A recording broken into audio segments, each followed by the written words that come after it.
Good evening mga boss. So ito na po yung pinakahihintay ng lahat sa mga nag-request po ng actual output po ng ByLED 3.0 installed on Ford Raptor.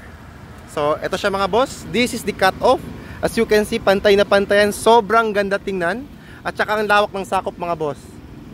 Yung naka-on ngayon mga boss is yung low beam tsaka fog light. So even i-cover natin to mga boss, parang wala lang po nangyari. Cover, no difference at all. Ang pinakamaganda dito mga boss, si high beam natin is meron siyang high beam feature. So pa high beam boss, pa high beam. Yan, sumasabay si fog light. So sa actual output, low beam boss, low beam, high beam. Yan, sumasabay si fog lights, may high beam. So kung andito po kayo mga bossing, mas mapapansin nyo po talaga na fog lights alone, mas malakas na siya compared even if i-combine nyo si low beam and high beam.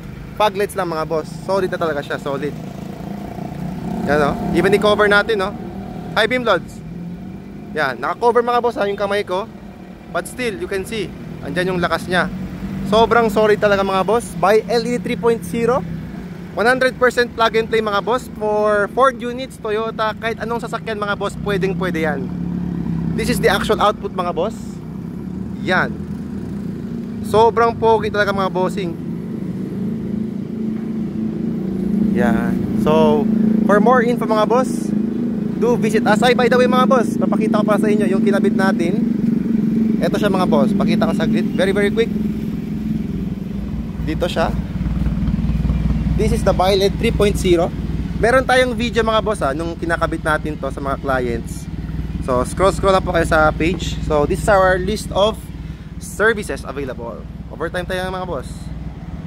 Again, output mga boss, output. Loads pa high beam.